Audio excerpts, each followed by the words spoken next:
എഴുതുമ്പോഴും സംഭാഷണം നടത്തുമ്പോഴും ഭാഷയിൽ തെറ്റുണ്ടാവാതിരിക്കാനും ഉണ്ടായാൽ അത് തിരുത്താനും ഉപയോഗിക്കുന്ന ഒരു ശാസ്ത്രമാണ് വ്യാകരണം. എൻ്റെ അടുത്ത് വന്ന് ചേരുന്ന 90% കുട്ടികളും ഡിഗ്രി കഴിഞ്ഞവരും പ്ലസ് ടു ഒക്കെ കഴിഞ്ഞവരാണ്, ഡിപ്ലോമ കഴിഞ്ഞവരും PG കഴിഞ്ഞവർ വരെ വരുന്നുണ്ട്.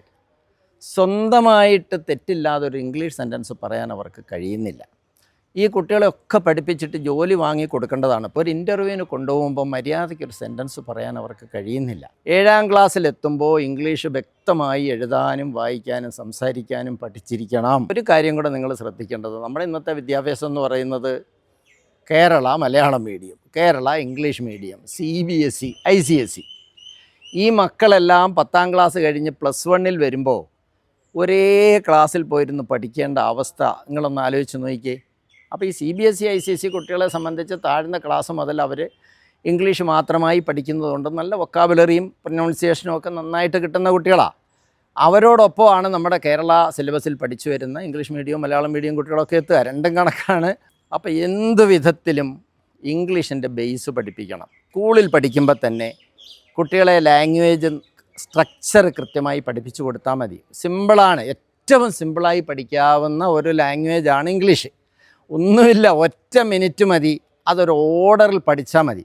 അത് 26 അക്ഷരം, 8 പദങ്ങൾ, 4 വാക്യം, അത് 3 കാലത്തിനോടൊന്ന് ബന്ധിപ്പിച്ച് 12 ടൈമിംഗ് ആക്കി പഠിക്കുക. അതിനെ സഹായിക്കാനായിട്ട് ഒരു 24 ഓക്സിലറി ഉണ്ട്.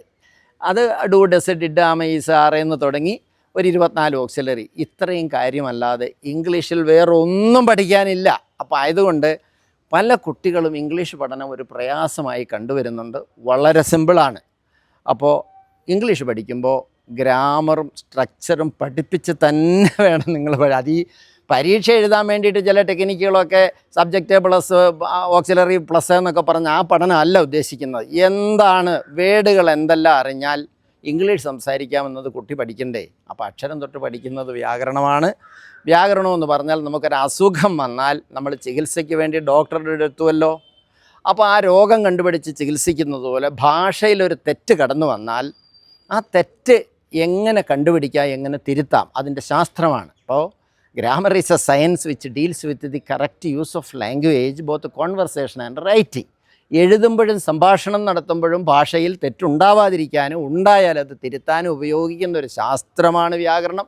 തെറ്റിദ്ധരിക്കേണ്ട, ഭാഷ എവിടെ തുടങ്ങുന്നുവോ അവിടെ വ്യാകരണവും, വ്യാകരണം എവിടെ തുടങ്ങുന്നുവോ അവിടെ ഭാഷയും തുടങ്ങും. അപ്പോൾ ആയതുകൊണ്ട് നിങ്ങളുടെ മക്കളെ പഠിപ്പിക്കുമ്പോൾ ഇങ്ങനെയുള്ള ചെറിയ ചെറിയ കാര്യങ്ങൾ നിങ്ങൾ എന്ത് ചെയ്യരുത്, വിട്ടുപോകരുത്. അപ്പോൾ രക്ഷിതാവിൻ്റെ ശ്രദ്ധ എപ്പോഴും കൂടുണ്ടെങ്കിൽ മാത്രമേ കുട്ടികളുടെ പഠനം സുതാര്യമാകുകയുള്ളൂ.